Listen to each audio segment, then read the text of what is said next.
বিজেপির এই কর্মনাশা বনকে মানুষ আর মানবেনি। মানুষের কাছে কাজকর্ম নেই, বাংলাকে বঞ্চিত করে রেখেছে বিজেপি। 100 দিনের টাকা দেয়নি, 100 দিনের কাজ বন্ধ রেখেছে। মানুষ এই বনকে কোনো মতেই মেনে নিতে পারবেনি।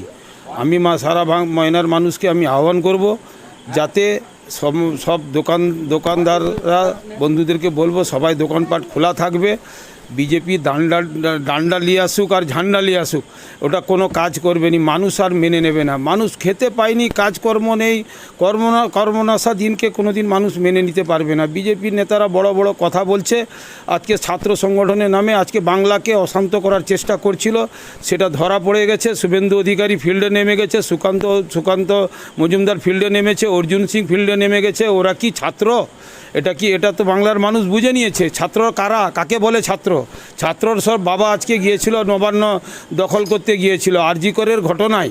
আমরা যেভাবে মৃত্যু হয়েছে, যেভাবে তাকে ধর্ষণ করা হয়েছে, আমরা তার প্রতিবাদ করেছি, আমরা নিন্দা করেছি। যারা করেছে তাদেরকে ফাঁসি হোক, তাদেরকে এনকাউন্টার করে মারা হোক, এটা আমরা তৃণমূল কংগ্রেসের পক্ষ থেকে আমরা জানিয়েছি বারে বারে। কিন্তু আজকে সিবিআই 10 দিন ধরে একজন আসামিকে অ্যারেস্ট করতে পারেনি। এ তো বিজেপির কাজ হচ্ছে। বিজেপি হচ্ছে সিবিআইয়ের বিজেপি। সে তার বিজেপি যেভাবে পরিচালনা করছে সেইভাবে তার কাজ হচ্ছে। কেন এখনও পর্যন্ত অ্যারেস্ট করতে একজনকেও পারেনি? এটা কি বাংলার মানুষ বুঝতে পারেনি? এটা রাজনীতি হচ্ছে। মমতা বন্দ্যোপাধ্যায়ের পদত্যাগ চাইছে।